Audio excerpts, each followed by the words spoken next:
अगर आपको अपने लैपटॉप या डेस्कटॉप में विंडोज 11 को बिल्कुल स्क्रैच से इंस्टॉल करना है विथ पार्टीशन, तो ये वीडियो देखकर आपको सारी जरूरी जानकारियां मिल जाएंगी। Hello guys, I am Vishal from Techsonical. अब शुरू करते हैं। सबसे पहली बात, आपको एक USB पेन ड्राइव चाहिए, वो भी 8 GB की कम से कम, क्योंकि आपको 7.5 GB तक का ऑलमोस्ट स्पेस लगेगा। दूसरी बात, विंडोज की फ्लैश ड्राइव आप अपने एग्जिस्टिंग विंडोज वाले OS से बना सकते हो या फिर लिनक्स या मैक से भी बना सकते हो। लेकिन लिनक्स या मैक से अगर आप USB फ्लैश ड्राइव बनाना चाहोगे तो आपको ना कभी कोई ना कोई एरर फेस करने को मिलेगा। अगर मान लो आपका पीसी पूरी तरह से करप्ट हो गया है या फिर डेटा ही नहीं है या फिर अपने पीसी को आप चला ही नहीं पा रहे हो फॉर एनी रीजन, तो अपने किसी फ्रेंड के पास जाकर आप USB फ्लैश ड्राइव बनाओ। दूसरा एक और सिनेरियो होता है कि मान लो आपके कंप्यूटर पे कोई साइबर अटैक हो गया, आपने कोई गलती से मलिशियस फाइल या सस्पिशियस लिंक पे क्लिक कर दिया, उस केस में भी उस इन्फेक्टेड कंप्यूटर को इस्तेमाल करके USB फ्लैश ड्राइव मत बनाना। और यहीं पर मैं तीसरी बात को हाईलाइट करके बताऊंगा थोड़ा सा साइबर अटैक के बारे में, कि आप जनरली जो है विंडोज को फॉर्मेट वगैरह कब करते हो। वैसे तो आपको इन जनरल पार्टीशन मैनेज करना है या पूरी तरह से कंप्यूटर को फॉर्मेट करके नया बनाना है तो भी आप कर सकते हो। लेकिन साइबर अटैक एक ऐसा सिनेरियो होता है कि आपको अपने कंप्यूटर का पूरा डेटा इरेज करना ही पड़ेगा। ऐसा मैं इसलिए कह रहा हूं, मेरे यूट्यूब चैनल पे अभी हैकिंग वगैरह हुई थी पिछले 6 महीने पहले कुछ, जिसमें मेरा ये जो डेस्कटॉप आप देख रहे हो ना, पूरी तरह से कंप्रोमाइज हो गया था और इसका सारा डेटा मैंने लूज कर दिया। वैसे हालांकि मैंने एक हार्ड ड्राइव पे उसे अलग करके रखा, लेकिन वो वायरस से इन्फेक्टेड है। आपका एक आर्गुमेंट हो सकता है कि विंडोज का डिफेंडर वगैरह तो लगा है या फिर मेरे पास कोई एंटीवायरस है, उस केस में क्या करें।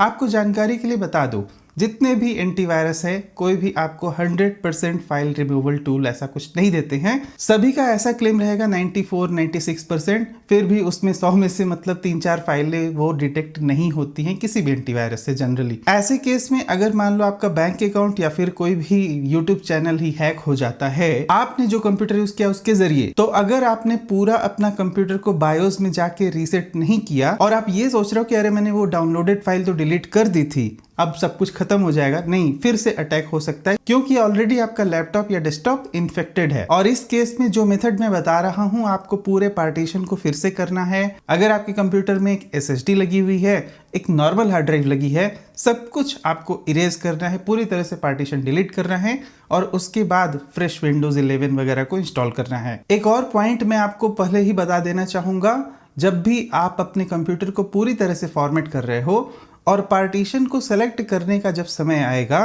उस टाइम पे आपको नॉर्मल हार्ड ड्राइव को नहीं यूज करना है, सिर्फ और सिर्फ फास्टेस्ट SSD को यूज करना है। जो आप पहला पार्टीशन क्रिएट करते हो उसमें से ही विंडोज का सिस्टम वाला ड्राइव निकल के आता है। तो ये जो सिस्टम वाला पार्टीशन है वो आपके सबसे फास्ट SSD से ही निकलना चाहिए। बाकी और जो पार्टीशन बनते हैं दो अलग अलग, प्राइमरी और MSR रिजर्व, वो हर एक ड्राइव में बनेंगे, तो उसकी चिंता करने की जरूरत नहीं है। सबसे फास्ट SSD से ही आपका सिस्टम वाला पार्टीशन बनना चाहिए। तो अब जल्दी से मैं बताता हूं कि आप कैसे अपना USB फ्लैश ड्राइव को बना सकते हो विंडोज 11 को। माइक्रोसॉफ्ट की वेबसाइट से आपको इसे डाउनलोड कर लेना है। तो आपको माइक्रोसॉफ्ट के इस पेज पे चले जाना है, डाउनलोड पेज पे। इसका लिंक वीडियो के डिस्क्रिप्शन में दिया हुआ है, वहां से जाके चेकआउट कर लेना। यहाँ पर कुछ ऑप्शंस है, जैसे कि पहला ऑप्शन है ना, विंडोज 11 इंस्टॉलेशन असिस्टेंट। अगर आपको अपने कंप्यूटर को पूरी तरह फॉर्मेट नहीं करना है तो आप ऐसे भी कर सकते हो, लेकिन मेरा यहाँ पर गोल है USB फ्लैश ड्राइव बना के आपको दिखाऊं। तो उसके लिए आपको क्रिएट विंडोज 11 इंस्टॉलेशन मीडिया, ये वाला डाउनलोड नाउ पे क्लिक कर देना है। अब यहाँ पे मीडिया क्रिएशन टूल जो है डाउनलोड हो जाएगा। फाइल को ओपन कर लेते हैं। यहाँ पर ये बोलेगा कि getting a few things ready. अच्छा, आपको एक बात मेक श्योर करके रखना है कि आप जब भी ये प्रोसेस स्टार्ट कर रहे हो तो अपनी पेन ड्राइव को लगा देना, जो कि कम से कम 8 GB की होनी चाहिए। यहाँ पर लैंग्वेज वगैरह सेलेक्ट करने का ऑप्शन आता है, तो अगर आपको लगे कि ये चीज़ इनेबल नहीं है तो आपको ये चेकबॉक्स को डिसेबल करना है, ताकि आप कुछ सिलेक्शन कर सको लैंग्वेजेस का, अगर करना चाहो तो। लेकिन इन जनरल हमें इंग्लिश यूनाइटेड स्टेट पे इसे छोड़ के रखना है। और विंडोज 11 होम या प्रो को आप सेलेक्ट नहीं कर सकते हो।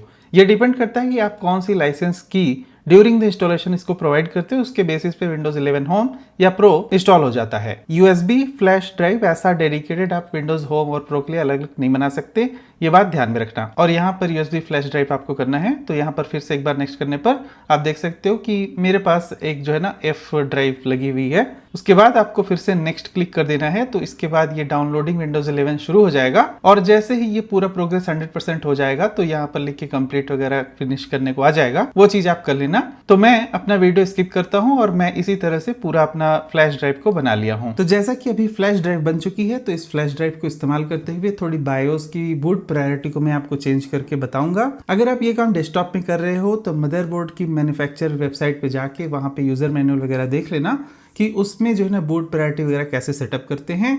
मेरे पास MSI का मदरबोर्ड है तो मैं कुछ उसी के लिए करूंगा। अगर आप ये काम डेस्कटॉप में कर रहे हो तो कीबोर्ड जो है ना आप वायर्ड वाला ही इस्तेमाल करना, क्योंकि जैसे ही आप बायो सेटअप में जाओगे ब्लूटूथ और या फिर कोई भी वायरलेस कीबोर्ड वहां पर काम करना बंद कर देगा। और अगर आपका PC पहले से ही क्रैश हो गया है तो उसे स्टार्ट करते ही F12 या F10 को प्रेस करके आप बायो सेटअप में जा सकते हो। अगर मान लो सब कुछ अच्छा है और आपका कंप्यूटर अभी भी चल रहा है तो उस केस में आप बड़ी आसानी से जा सकते हो बायो सेटअप में।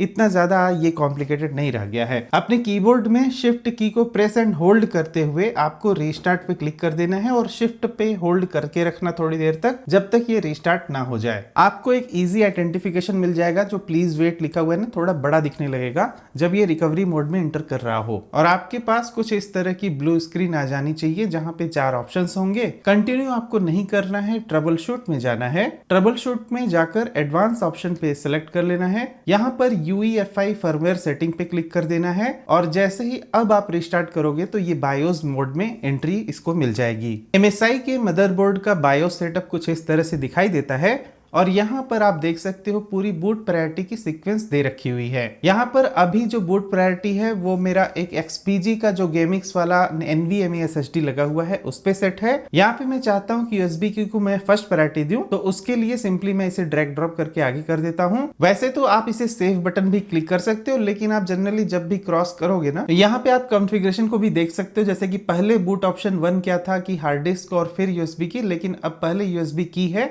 उसके बाद हार्ड डिस्क है। तो अब मैं इसे यस करूंगा, लेकिन इसे यस करने से पहले मुझे एक काम करना है कि मुझे इस पेन ड्राइव को पहले से इंसर्ट करके रखना है ताकि अगला बूट जो हो वो पेन ड्राइव से होना चाहिए। अभी मैंने पेन ड्राइव को इंसर्ट कर दिया और मैं यहां पर सेव कॉन्फ़िगरेशन करता हूं यस। अब जो नेक्स्ट बूट है वो पेन ड्राइव के थ्रू हो रहा होगा। आपके पास कुछ इस तरह की ब्लू स्क्रीन जब आएगी तो आपको समझ जाना चाहिए कि बूट पेन ड्राइव के थ्रू ही हुआ है और यहाँ पर आपके पास इंस्टॉलेशन डायलॉग आ जाएगा। इन केस अगर आप यही काम लैपटॉप में कर रहे हो तो हो सकता है आपको थोड़ा अलग इंटरफेस दिखाई दे। तो यहाँ पर लैंग्वेज मैंने इंग्लिश सेलेक्ट कर लिया और टाइम और करेंसी को मैं इंडिया पे सेट कर देता हूँ। उसके बाद क्लिक नेक्स्ट। यहाँ पर कीबोर्ड का इनपुट मेथड भी मैं इंग्लिश इंडिया पे ही सेट रहने देना चाहता हूँ। अब यहाँ पर आपको एक बात का ध्यान रखना है कि I agree everything will be deleted including files and apps and setting. ये चेकबॉक्स को आपको इनेबल करना है क्योंकि हमें हार्ड डिस्क का पार्टीशन फिर से करना है और सब कुछ सारा डेटा डिलीट करना है। इन केस अगर आपके कंप्यूटर में कोई साइबर अटैक नहीं हुआ है तो आप इसे ऐसे भी छोड़ सकते हो, लेकिन उस केस में होगा क्या कि आपके पूरे सी ड्राइव में एक windows.old करके कुछ एक फोल्डर बन जाएगा जिसमें ओल्ड फाइल्स रहेंगी। तो एक तरह से देखा जाए तो आपका सी ड्राइव तब भी पूरा फुल सा हो जाएगा क्योंकि पुराना विंडोज और नया विंडोज दोनों ही उसमें रहेंगे कुछ ओल्ड फाइल कॉन्फ़िगरेशन को सेव करके। मेरा रिकमेंडेशन ये है कि जनरली आपको D या E ड्राइव में अपने डेटा को रखना चाहिए और एक सी ड्राइव एलोकेट करके रखनी चाहिए जिसमें आप सिर्फ विंडोज और एप्स ही रखोगे, ताकि आपको विंडोज को कभी भी फॉर्मेट करना है तो आप सी ड्राइव को फॉर्मेट करके भी काम चला सकते हो in case of cyber attack. Install Windows 11 और ये चेकबॉक्स मैंने सेलेक्ट कर दिया। अब क्लिक नेक्स्ट। यहाँ पर अब मुझे प्रोडक्ट की एंटर करनी है। अगर आप यही काम लैपटॉप में कर रहे हो जिसमें विंडोज 11 होम एडिशन पहले से इंस्टॉल होकर आया था तो आपको ये वाला डायलॉग देखने को नहीं मिलेगा क्योंकि वहां पर लाइसेंस की मदरबोर्ड में इंटीग्रेटेड रहती है। तब आपको टेंशन लेने की जरूरत ही नहीं है, आप जनरली नेक्स्ट नेक्स्ट करते जाओगे, सब कुछ पार्टीशन वाले ब्रैकेट पे आ जाना। लेकिन इनकेस अगर आप डेस्कटॉप में कर रहे हो तो आप इसकी OEM की वगैरह खरीद सकते हो और मैं आपको एक ऐसी वेबसाइट बनाता हूँ जहां से आप जेन्युइन लाइसेंस बड़ी ही सस्ती कीमत पे खरीद सकते हो। वो है mypckey.com। mypckey.com पे आप जाकर विंडोज सेक्शन में यहाँ पर चले जाओ। यहाँ पर आपको विंडोज 11 का जो है प्रो और रिटेल की का लाइसेंस काफी डिस्काउंटेड प्राइस पे मिल जाता है, जैसे कि 647। अच्छा, मैं आपको यही लाइव परचेस करके दिखाता हूँ। मैं अभी उसी की को इस्तेमाल करके अपने कंप्यूटर में विंडोज 11 प्रो एडिशन को इंस्टॉल करूंगा। अभी फिलहाल मैं इसे करता हूँ click add to cart. Checkout option पे मैं चला जाता हूँ। यहाँ पर अपना फर्स्ट नेम लास्ट नेम आपको दे देना है। तो यहाँ पे मैं एक डमी एड्रेस डाल देता हूँ। मैं अपना अकाउंट नहीं क्रिएट कर रहा हूँ। यहाँ पर I have read and agree to website terms condition, place order, proceed, और मैं यहाँ पर यूपीआई को सिलेक्ट कर लेता हूँ। यहाँ पर जनरली आपके पास एक क्यूआर कोड आ जाएगा, तो आप इसे सेलेक्ट करके अब मैं इसमें पेमेंट करने जा रहा हूँ अपने फ़ोन पे वगैरह के ऐप से। तो मेरे फ़ोन पे में भी ये 778 ही दिखा रहा है, तो मैं इसका पेमेंट इनिशिएट कर देता हूँ। पेमेंट होने के बाद आपको कुछ इस तरह का पेमेंट पेज दिखाई देगा। सीसी एवेन्यू की यहाँ पर बिलिंग है और इस तरह से your order has been received. और आप इंस्टेंटली देख सकते हो कि यहाँ पर लाइसेंस की आपको दिख जाएगी, लेकिन आपको आपके ईमेल आईडी पर भी इसकी जो है OEM की मिल जाती है। तो मैंने अपना ईमेल बॉक्स यहाँ पर खोल दिया है और आप देख सकते हो कि मुझे 2 ईमेल्स आए हैं admin.mypck.com से। तो यहाँ पर पहला जो ईमेल है ये मुझे ये बता रहा है कि मैंने परचेज जो है ना सक्सेसफुल हो गया, ऑर्डर कंप्लीट हो गया। लेकिन जो दूसरा ईमेल आपको आएगा उसमें वही की मेंशन की हुई है जो कि आपको वेबसाइट पे दिख रही थी। तो आप जाकर दोनों को मैच भी कर सकते हो। तो ये वाली की मैंने ऑर्डर की थी और यहाँ पे वही की दिखाई दे रही है। इस की को आप मत यूज़ करना क्योंकि ये 1 टाइम यूज़ की होती है और मैं अपने कंप्यूटर पे ऑलरेडी इसको अभी कर दूंगा। तो आप जब वीडियो देख रहे हो तो ये की इनवैलिड हो चुकी होगी। तो ऐसा मत सोचना कि मैंने यहाँ पर की एक्सपोज कर दिया तो आपके पास ये की को यूज़ करने का राइट हो गया। मैंने जो की अभी परचेज की है वही की यहाँ पर मैं एंटर करने जा रहा हूँ। जैसे ही आप पूरी की को एंट्री कर लोगे, यहाँ पर चेकिंग दिस की लिख के आ रहा होगा, तो इसे चेक करने दो थोड़ी देर और आपके पास एक मैसेज लिख के आ जाएगा, your product key works, continue when you are ready. इसके बाद हमें नेक्स्ट क्लिक कर देना है और यहाँ पर ये सारा लाइसेंस टर्म्स को एक्सेप्ट कर लेना है और उसके बाद थोड़ा टाइम लगेगा, तो I will skip the video और यहाँ पर डिस्क स्कैन सर्च स्टार्ट हो जाएगा। ये रहा हमारा पार्टीशन विंडो। सबसे ज्यादा क्रूशियल पॉइंट यही है। इन केस अगर आपके कंप्यूटर पे कभी भी साइबर अटैक हुआ है तो मेक श्योर आपको सभी पार्टीशन डिलीट करने होंगे। मैं इस बात को बार बार रिपीट करके बोल रहा हूँ क्योंकि आप में से कुछ सब्सक्राइबर्स मेरे बोल रहे थे कि आपके चैनल को हैक किया गया, कुछ ऐसे ही मलिशियस फाइल वगैरह डाउनलोड करा के फिशिंग के थ्रू, और आपने C ड्राइव तो फॉर्मेट कर दिया लेकिन D और E नहीं फॉर्मेट किया, जिसकी वजह से चैनल फिर से हैक हो गया। तो उसका रीजन सिंपल यही है, क्योंकि आपको नहीं पता कि वो मलिशियस फाइल अभी आपके हार्ड डिस्क में कहां पर जा रही, किस ड्राइव में जा रही है, आपको नहीं पता है कुछ भी। वो सब कुछ बिहाइंड द सीन हो रहा है। जनरली डेस्कटॉप की हार्ड डिस्क को बहुत बड़ा मत रखो आप, वो सबसे ज्यादा सेफ तरीका होता है। अगर आप एंटीवायरस खरीदने वगैरह जाओगे, बिना वजह आप पैसे सब्सक्रिप्शन का देते रहोगे और उनकी गारंटी नहीं होगी। वो हमेशा बोलेंगे कि out of 100 93 95 96 files are detected, लेकिन जो 4 फाइल नहीं डिटेक्ट हो रही उसका क्या। मेरे इस डेस्कटॉप में 3 अलग अलग हार्ड ड्राइव है। एक तो HDD है नॉर्मल वाली, 2 SSDs हैं, एक SATA SSD और एक NVMe SSD है। तो NVMe SSD इसमें फास्टेस्ट है। अगर आपने इसको किसी गलत हार्ड ड्राइव पर डाल दिया तो आपका कंप्यूटर परमानेंटली स्लो चलने लगेगा। तो जो सबसे फास्टेस्ट SSD है उसमें ही मुझे अपने विंडोज वगैरह को इंस्टॉल करना है। और मुझे ये कैसे पता चलेगा? मुझे पता है कि वो 953 GB का अवेलेबल स्टोरेज होता है उस SSD में। ये जो डिस्क 2 वाला स्लॉट है उसमें ही लगी हुई है मेरी NVMe SSD, बाकी सभी नॉर्मल हार्ड ड्राइव और एक SATA SSD है। तो मैं सभी को 1 by 1 डिलीट करते चला जाऊंगा। एक बात ध्यान रखना है हमें कि जिसमें विंडोज डालना है सिस्टम पार्टीशन वहीं से बनना चाहिए। तो वो भी स्टेप का आपको ध्यान रखना है जब भी आप विंडोज को पूरी तरह से फॉर्मेट करके इंस्टॉल कर रहे हो। तो अब हो चुका है मेरा कंप्यूटर पूरी तरह से क्लीन। अगर इसमें कोई भी मालवेयर वगैरह है, इस स्टेज में आकर अब कोई मालवेयर की यहाँ पर उम्मीद नहीं रही, क्योंकि सबसे बड़ी चीज कि हमने पार्टीशन ही पूरी तरह डिलीट कर दिया है। अब जैसे ही हार्ड डिस्क पे कुछ नया इंटीग्रेशन होगा, कोई भी ऐसा तरीका नहीं बचता कि आप फाइल्स को रिस्टोर कर सको। अगर आप इसी स्टेज पे छोड़ देते हो तो हार्ड डिस्क को बाहर निकाल के फिर भी कुछ चीजें स्टोर हो जाती है। अगर आप इस स्टेज पे अपनी हार्ड डिस्क को डेस्कटॉप से बाहर निकाल के एक दूसरे सॉफ्टवेयर आते हैं जिससे रिस्टोर किया जाता है चीजों को, जो कि डिस्क फ्रेगमेंटेशन पार्ट को यूज करते हुए उसे रिस्टोर करते हैं, जनरली उसमें भी 100% रिस्टोर नहीं होता है। लेकिन अब अगर आपने कोई नया पार्टीशन बना दिया तो उसके बाद आपकी हार्ड डिस्क पूरी तरह से क्लीन हो जाएगी। और सबसे बड़ा यहाँ पर पॉइंट रहेगा कि जैसे कि मैंने बताया, डिस्क 2 मेरी NVMe वाली SSD है जो फास्टेस्ट है। सबसे पहला पार्टीशन आपको उसी डिस्क से करना है ताकि जो सिस्टम पार्टीशन है वो इसी SSD के थ्रू बने। बाकी ये जो डिस्क 3 आप देख रहे हो ना पार्टीशन, ये सेम 7.5 GB की वही USB पेन ड्राइव है जो हमने लगा रखी थी शुरू में। SSD जो 953 GB का है, इससे मैंने एक पार्टीशन क्रिएट किया, क्लिक अप्लाई। अब जैसा कि आप देख सकते हो डिस्क 2 से मेरा एक 200 MB का सिस्टम पार्टीशन बना जिसकी मैं बात कर रहा था। अब बाकी दोनों इन चीजों को अगर जैसे ही आप पार्टीशन क्रिएट करोगे तो उसमें सिर्फ ये MSR रिजर्व वाली चीज बनेगी, सिस्टम वाला नहीं बनेगा क्योंकि सिस्टम ऑलरेडी बन चुका है। अब मैं डिस्क 1 का भी एक पार्टीशन क्रिएट कर देता हूं। डिस्क 1 में अब आप देख सकते हो MSR रिजर्व और ये सिस्टम लेकिन डिस्क 2 पे है। और अब एक आखिरी वाला जो बचा हुआ है उससे भी मैं एक और पार्टीशन क्रिएट कर देता हूं। ये रहा पूरी पार्टीशन यहाँ पे क्रिएट हो गई।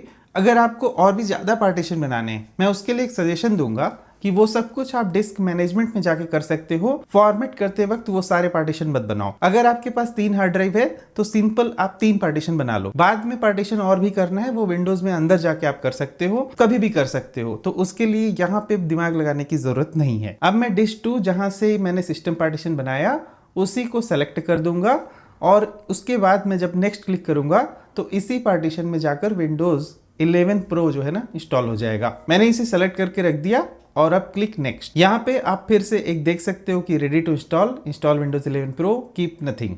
तो ये सारी चीजें हो गई और मैंने यहाँ पर इंस्टॉल बटन को क्लिक कर दिया। अब जनरली सारी फाइल्स कॉपी होंगी। तो मैं वीडियो को थोड़ा स्किप करता हूं और मैं बताता हूं कि पेन ड्राइव आपको कब निकालनी है अपने डेस्कटॉप या लैपटॉप से जो कि आपने USB वाली लगा के रखी थी। क्योंकि अगर आप उसे नहीं निकालते हो तो जैसा कि बूट प्रायोरिटी सिर्फ पेन ड्राइव पे है तो बार बार एक लूप हो जाएगा। जितनी बार ये रिस्टार्ट होगा फिर से पेन ड्राइव से ही चलने लगेगा तो आपको थोड़ी सी प्रॉब्लम हो सकती है।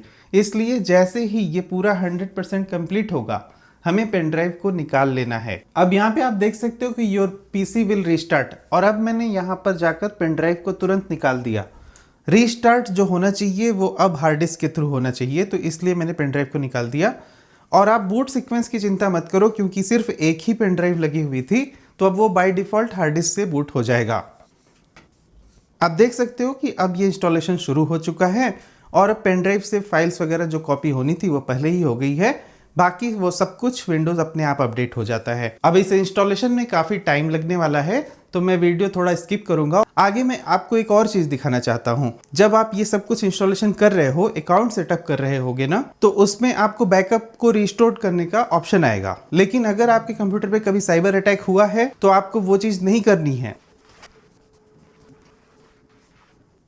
और अब जैसे ही ये स्क्रीन आ जाती है तो हमें कुछ चीजें यहाँ पर सेलेक्ट करनी होंगी और उसके बाद नेटवर्क कनेक्ट करने का ऑप्शन आ जाएगा। तो मैं यहाँ पे अपने फास्टेस्ट नेटवर्क से कनेक्ट कर दूंगा इसे। तो अब मैंने पासवर्ड एंट्री कर दिया और नेक्स्ट, ये कनेक्ट हो चुका है। यहाँ पर जाकर आपको क्लिक नेक्स्ट कर देना है। ये जो अपडेट का प्रोसेस है इसमें काफी ज्यादा टाइम लगने वाला है तो मैं वीडियो को स्किप करता हूँ और अगला स्टेप आपको दिखाता हूं जब आपको बैकअप को रिस्टोर नहीं करना है। तो अब यहाँ पे हमें अपने डिवाइस का एक नेम दे देना है।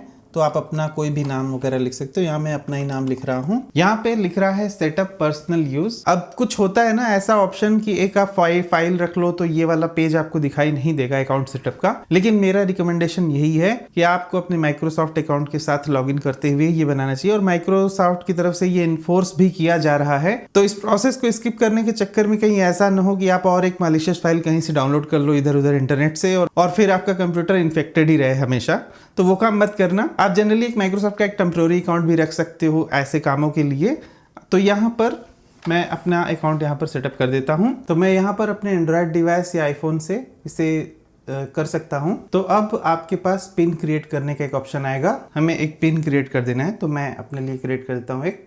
इसमें आप अपनी चॉइस से के हिसाब से सारी चीजें सेलेक्ट या डिसेलेक्ट कर सकते हो। बेसिकली मैं लोकेशन को ऑन रख देता हूँ और फाइंड माई डिवाइस को। बाकी सब कुछ मैं इसको ऑफ रखना चाहता हूं। मुझे जब जरूरत होगी तो मैं कर लूंगा। बाकी सब कुछ आप भी ऑफ रहने दो तो ज्यादा अच्छा रहता है। अब यहाँ पर आप देख सकते हो जिस ऑप्शन की मैं बात कर रहा था वो आ चुका है। यहाँ पर कह रहा है कि लास्ट बैकअप 15 फेब को एक हुआ था। लेकिन यहाँ पे हमें मोर ऑप्शन पे क्लिक करना है अगर आप इसको नए पीसी की तरह सेटअप करना चाहते हो। किसी भी पुराने बैकअप को आपने इंस्टॉल किया तो साइबर अटैक होने के बाद हो सकता है कि क्या पता वो मलिशियस फाइल भी बैकअप में जा रही हो। अगर विंडोज को डिटेक्ट करना ही होता मालवेयर को तो वो पहले ही कर लेता। आपके कंप्यूटर पे अटैक हुआ ही नहीं होता तो वो चीज बैकअप के साथ साथ फिर से आ सकती है। इस वजह से इतना करने के बाद आपको क्लिक कर देना है setup as a new PC, और जैसे ही फिर से आपको एक बार क्लिक कर देना है रीस्टोरिंग योर इन्फोमिक्स, इसको कहने दो जो भी कर रहा है, लेकिन हमें न्यू पीसी पे ही क्लिक करना है और अब ये एक न्यू पीसी की तरह सेटअप हो जाएगा। कोई भी बैकअप वगैरह रिस्टोर नहीं होने वाले, बिल्कुल फ्रेश विंडोज यहाँ पर इंस्टॉल हो जाएगी। यहाँ पे आप अपनी चॉइस को सेलेक्ट कर सकते हो कि एंटरटेनमेंट के लिए करना है, गेमिंग के लिए करना है, या फिर क्रिएटिविटी के लिए, बिजनेस के लिए, जस्ट योर चॉइस। आपको एक ऑप्शन एटलीस्ट सेलेक्ट करना पड़ेगा। एनीवेज आप एक्सेप्ट कर सकते हो इसे। नहीं, मुझे ये फ़ोन वगैरह का सेटअप नहीं करना है, अगर आपको करना हो तो अच्छी बात है, आप कर सकते हो, लेकिन इसे भी स्किप मैं करना चाहूँगा। ये सारे ऑप्शंस आप बाद में भी कर सकते हो, तो ज़रूरी नहीं कि सेटअप में ही सब कुछ आप करने लग जाओ। बैकअप भी मैं नहीं करना चाहता, तो मैं इसे भी स्किप करता हूँ। हर चीज़ों को एक्सेप्ट करने की कोई ज़रूरत नहीं है।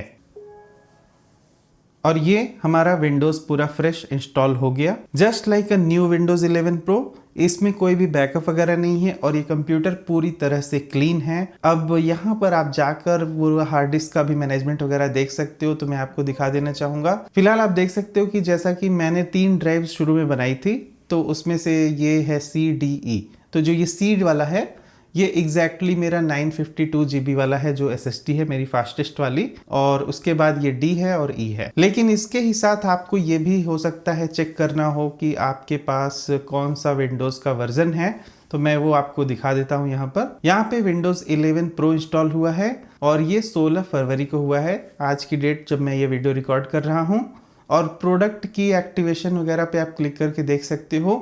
यहाँ पे जो मैंने mypckey.com से की खरीदी थी, उसी का एक्टिवेशन स्टेट एक्टिव दिखाई दे रहा है। लेकिन इनकेस अगर आपको कोई डाउट है विंडोज 11 होम से प्रो पे अपग्रेड करना है, तो उसके लिए मैंने पुराना वीडियो बनाया था, वो जाके आप चेक कर लेना। तो जैसा कि आपने देखा विंडोज 11 प्रो वगैरह पूरी तरह से रेडी हो गया है मेरे इस डेस्कटॉप में। अब मेरे कंप्यूटर पे जब अटैक हुआ था उसके बाद मैंने ऑफकोर्स इसे पहले ही फॉर्मेट किया था, मैंने आपको फिर से यहाँ पर करके दिखाया है क्योंकि ये पूरी तरह से खाली हो चुका है और अब मैं इसे ज्यादातर खाली ही रखने वाला हूँ। हमेशा एक अच्छी बात ये होती है कि आप एक एक्सटर्नल हार्ड ड्राइव खरीद के रखो और वीकली एक शेड्यूल बना के ना अपना डेटा सारा बाहर रखते जाओ, ताकि कंप्यूटर पे अगर कभी अटैक होता भी है तो आपको उसे फॉर्मेट करने में ज्यादा झंझट की जरूरत ना पड़े, आप बहुत बड़े डेटा लॉस वगैरह से बच सकते हो। ये बात मुझे काफी अच्छे से अब समझ में आ चुकी है, इसलिए मैं ज्यादातर सिर्फ और सिर्फ हार्ड ड्राइव और बैकअप्स पे ही डिपेंड करता हूँ।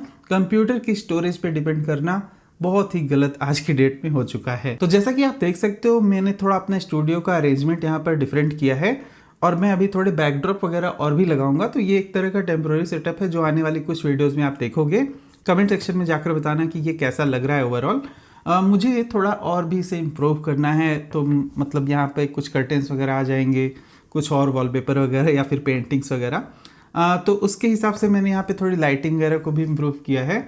अगर आप चाहते हो कि मैं पूरा स्टूडियो सेटअप वगैरह भी दिखाऊं, तो एक बार मैं इसे सब कुछ सेटअप कर लूँ तो फिर आपको ये वाला सेटअप दिखाऊंगा। मुझे अभी काफ़ी ये ज़्यादा पसंद आ रहा है, इसका बैठने का एंगल भी मुझे काफ़ी सही लग रहा है पहले के कंपैरिजन में। और जैसे कि ये मेरी वर्किंग डेस्क है तो उस हिसाब से भी मैं इसे एडजस्ट कर रहा हूँ। तो फिलहाल इस वीडियो के लिए इतना ही, मिलते हैं अगले वीडियो में कुछ और वीडियो के साथ। तब तक good bye, thank you for watching, will see you again there.